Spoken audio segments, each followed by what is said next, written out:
Milton Friedman, perhaps the father of modern neoclassic economics, the man who called Keynesian economics naive, the man who inspired Margaret Thatcher to do what she did. So how did he convince so many people to see things his way?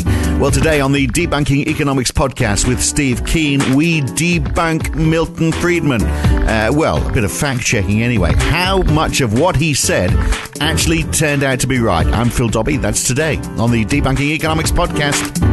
Well, if there was one man who turned so many politicians away from Keynesian economics, it was Milton Friedman. Margaret Thatcher once said that he revived the economics of liberty when it had all been but forgotten. He was an intellectual freedom fighter, she said. Well, as you know, he was certainly a fighter for the free market who once said many people want the government to protect the consumer. A much more urgent problem is to protect the consumer from the government.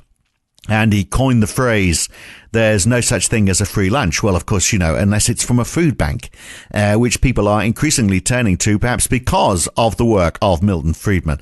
So just how right was he in all of his thinking? Well, he certainly was a long way right, wasn't he? But let's do a bit of fact-checking on Friedman, given his thinking has influenced the political regime for several decades now in many parts of the world. And interestingly, Steve, until now, perhaps, because Donald Trump isn't following the principles of Friedman. He might be cutting taxes, which obviously Milton Friedman would promote, but he's also introducing tariffs, which is something Friedman certainly wouldn't be a fan of. No, this is a lot of ways in which Friedman's world as the textbook hasn't worked so well when you whack it onto the planet. And all these things which are supposed to happen and makes people a bit better off. The whole idea of privatisation is going to make services cheaper and more efficient. And yes, it'll be a bit painful on the initial stage, but don't worry, it'll all work out beautifully in the future. Yeah. Tell anybody that who's hopping onto a British train versus a European one these days. So it's the outcome. But the product has not been as advertised.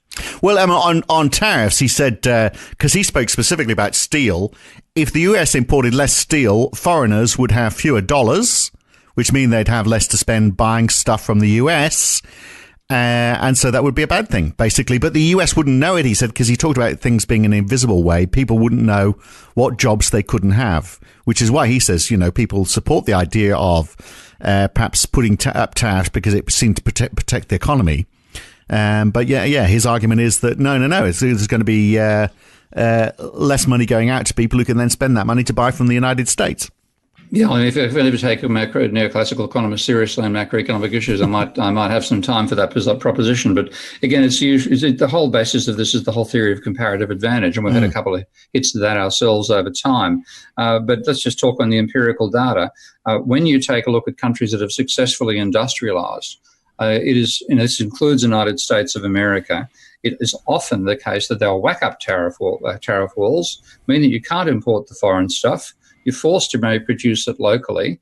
Then you put pressure on the locals, whether that's by the size of the domestic market, as happened in America, or the pressure to compete with overseas products, as the case with Japan.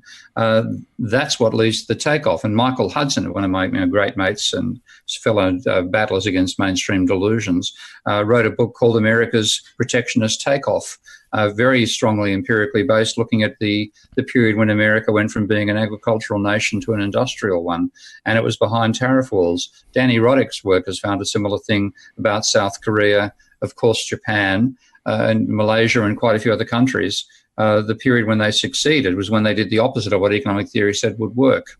Well, he also talked about exchange rates a lot, didn't he? Because, of course, he was instrumental in getting Nixon to float the US exchange rate. And again, that was to do with international trade and trade balance. So he argued that trade balances would never get out of kilter if we had a floating exchange rate. So he gave the example, if Japan could produce everything cheaper than the United States, then the US would buy everything from Japan. And the Japanese would buy everything from Japan as well, because that's the cheapest way to do stuff. But then the Japanese would have a swag of US money from having sold stuff to the Americans that the Americans have been buying. And that would be pretty useless to them. So the exchange rate would move until US goods actually became more affordable, which sort of makes sense. What's wrong with that explanation? Well, reality. Sorry, unfortunately, if you look at the level of trade surpluses and deficits we have globally now, the scale of those is greater than at any time when we had serious tariffs. Yeah. So that description actually implies that in fact everything is going to reach equilibrium. Yeah, and that's the old hassle, neoclassical. They've never seen an equilibrium they didn't like. The only trouble, the equilibrium's never actually existed. I remember having a conversation with a New Zealand Treasury economist when they turned down using my Minsky software, despite the fact that the bosses wanted to give it a try. And he's, quote unquote, said, look, I walk down the street and I see equilibrium everywhere. And I said, including in the car yards? He said, yeah. I said, what, you mean there are no cars left in the car yards overnight? He said, what? And I said, mate, if you're talking equilibrium, you're talking a spot market where the demand is completely equal to the supply and there's no leftover stock the next day. Have you ever seen an empty car yard? So you'd imagine the conversation went after that. But they fantasize about equilibrium when in any dynamic system, any system subject to an external forcing, which is what describes capitalism, because without the sun shining every day, there wouldn't be anything on the planet. Let alone capitalism, then it's an out of equilibrium. And this whole idea that things will push to equilibrium just is ignoring the actual forces that give you a dynamic process. So in this example there, what happens then? So the Japanese have been buying American goods. They've got a whole load of American dollars. What do they do with it if they're not using it to buy American goods? They then industrialize and invest and keep ahead of the Americans so that you continue buying Japanese technology, even though it's more expensive. There is no such thing as a car.